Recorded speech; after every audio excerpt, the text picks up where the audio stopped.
bo'g'ningiz og'riydimi, sochingiz to'kilyaptimi, belingiz, oyog'ingiz revmatizmmi, nervingiz shamollagan, nerv tomirlari shamollashi. Undan keyin gribok bo'ladimi oyog'ingizda? Ya'niki ba'zida jinsiy a'zolar ham qichishadi. Orqa anal teshik achishadi.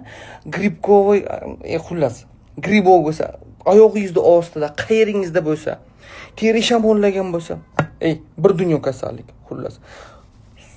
Sochingizga ham surtsangiz bo'ladi. Mana shunday soch to'kilishini oladi.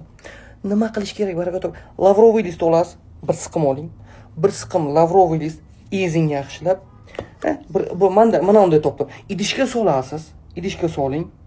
Keyin bir osh qoshiq dumaloq qora murch bor-ku, ezilmagan. O'shani ezing, o'shani ham soling. Tushundingizmi? Ramashka bor-ku, ramashka.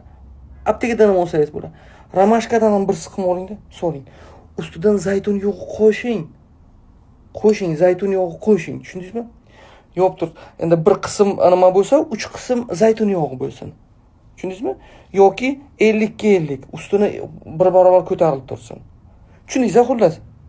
Yopib tursin-da. Ana undan keyin vodinoy banyaga qiling.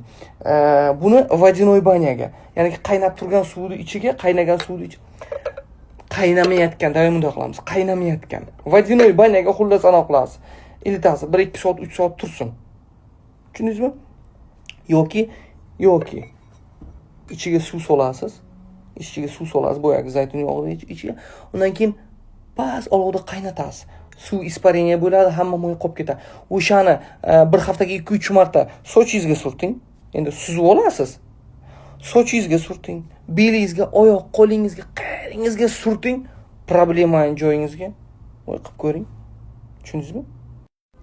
Vodinoy banya qilmayman desangiz, zaytun yog'ini ichiga solib qo'yib, 1-2 hafta bir iliqroq joyga, qorong'u va iliqroq joyga qo'yib qo'ysangiz ham bo'ladi.